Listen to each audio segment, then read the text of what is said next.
Well, it's the moment so many of us have been waiting for. Places are opening back up completely. Can I just stop you, Tori? You said it's going to be May, like, and you didn't say it like the boy band. You know, you just passed right over. I can't have that on a Friday. You want me to do it like Please. You ready?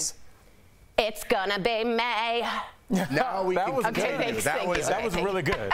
Thank you. would be proud. Thank you, Lindsay. Appreciate that. All right. First up, New York City will fully reopen starting July 1st, meaning restaurants, gyms, shops, arenas, stadiums, and even some theaters will be fully open. Starting tomorrow, we got Las Vegas. The casinos will be back at 80% capacity, and it's expected that cruise ships will be allowed to sail again by mid-summer. Now, there's one condition.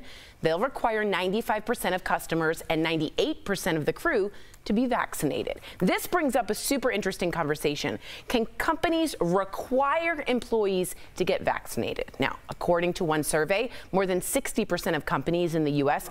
will actually require proof of vaccination. But DBL Nation, we can all hear you, Bert. You're moving the chair. We can hear you.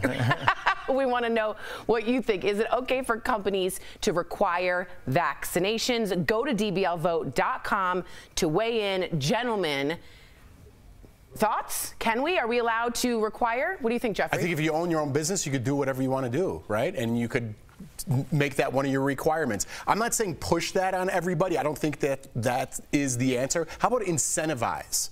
How about start there? Let's incentivize some of our employees to try to get back to normal, to try to get that vaccine. If you really are staunch and hard against the vaccines, maybe work from home a little bit. Maybe try how that works out for 6 months, right? So I don't like a hard yes or a hard no, and if you don't do it, you're fired. I think incentivize and work from there. It's not a bad idea. I actually kind of like that. Lindsay, you're pregnant, and I just think, should they be mandating even pregnant women to be getting the vaccine, even though it's safe? What do you think that as a pregnant woman?